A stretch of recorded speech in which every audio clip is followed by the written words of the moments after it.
আসসালামু আলাইকুম। আজকে আমি তোমাদের মধ্যে একটা অঙ্ক করে দেব। সেই অঙ্কটা হচ্ছে নবম দশম শ্রেণীর অনুশীলনী 9.1 এর ত্রিকোণমিতির অঙ্ক। তার মধ্যে 3 নম্বর একটা অঙ্ক দেওয়া আছে যে 15 cot a = 8 sin a O sec এর মান বের করো। তো শুরু করা যাক। কিভাবে করতে হয় দেখো। আমাকে সলিউশন করতে হবে। সলিউশন। আচ্ছা, এই সলিউশনটা চিত্রর মাধ্যমে আমার করতে হবে।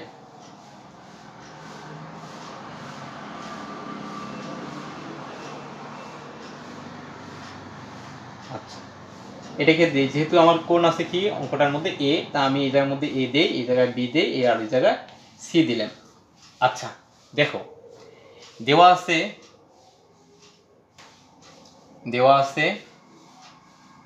কি দেওয়া আছে 15 cot a = হলো 8।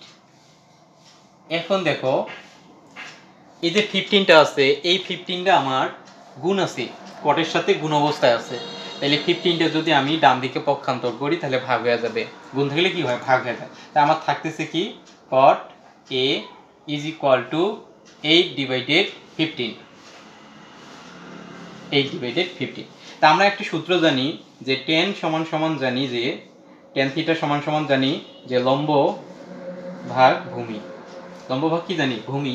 কিন্তু cot আমরা কি জানি? cot জানি ভূমি ভাগ কি? লম্ব। ভূমি ভাগ লম্ব। আচ্ছা, তাহলে cot কি জানি? ভূমি ভাগ লম্ব। তাহলে এটা যদি আমার লম্ব হয়, এটা ভূমি, তাহলে এটা কি উপরে আছে? cot মানে কি? ভূমি ভাগ লম্ব। তাহলে ভূমি ভাগ লম্ব। ভূমি হয়েছে কত? 8 আর লম্ব হচ্ছে আমার কত? 15। ভালো করে বোঝো। tan মানে যদি লম্ব ভাগ ভূমি হয় তাহলে cot মানে কি হবে? ভূমি ভাগ লম্ব। তাহলে ভূমি হচ্ছে 8, লম্ব হচ্ছে 15। তা আমি অলরেডি মান বসে দিছি। তাহলে আমার AC এর মান নাই। তাই এখানে আমাকে লিখতে হবে এখানে লম্ব। এখানে লম্ব হলো BC = 15। ভূমি হচ্ছে ভূমি AB = কত? 8। এবং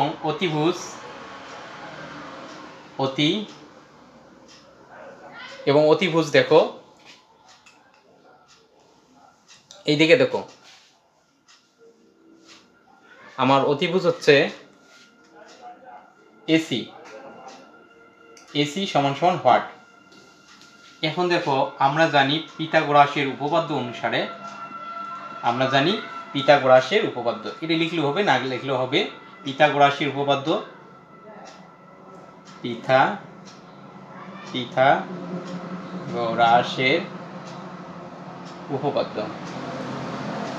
উপপাদ্য অনুসারে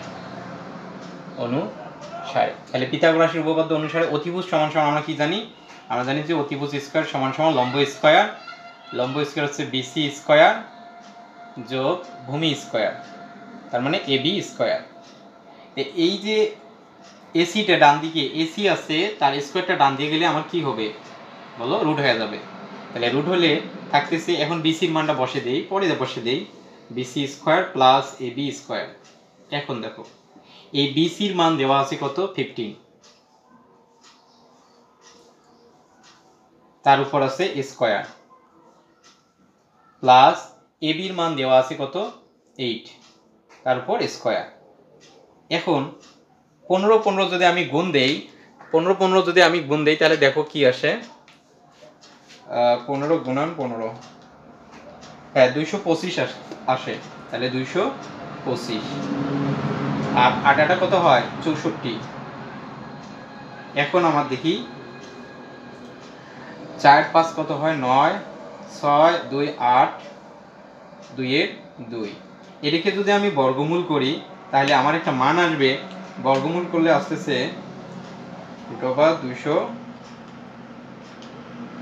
17 আসে। কত আসে বর্গমূল করলে? আমার কত আসে? 17। এই যে 17 যে মানটা পাইলাম, এটা হলো আমার অতিভুজ হলো 17। কিন্তু আমার প্রশ্ন চাইছে কি?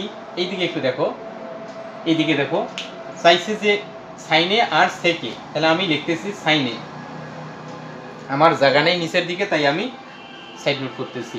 সাইন সমান সমান জানি লম্ব ভাগ অতিভুজ, তাহলে লম্ব আমার কোনটা? বিসি।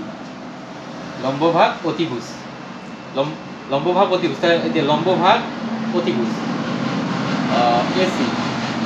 এখন দেখি এই বিসির মান হচ্ছে 15 আর এসির মান হচ্ছে 17 এবং আরেকটা চাইছি কি আমার সেকে, সেক এ। সেক মানে আমরা জানি কস মানে জানি ভূমি ভাগ অতিভুজ, আর সেক মানে হবে অতিভুজ ভাগ ভূমি, তাহলে অতিভুজ হবে কি আমার এসি আর অতিভুজ ভাগ ভূমি, ভূমি হবে এ বি, এ বি। তাহলে আমরা একটু বোঝাই যে কস সমান সমান জানি যে ভূমি ভাগ অতিভুজ, আর সেক মানে আমরা কি জানি অতি সমান কি হবে, অতি ডিভাইডেড কি হবে ভূমি, তাহলে অতিভুজ ভাগ ভূমি। ঠিক আছে, এসির মান কত দেওয়া আছে? এসির মান কত? 17 আর এবির মান আছে 8। তাহলে অতএব সাইন এ সমান সমান 15/17 এবং সেক এ ইজ ইকুয়াল টু 17/8। এগুলো হলো আমার উত্তর।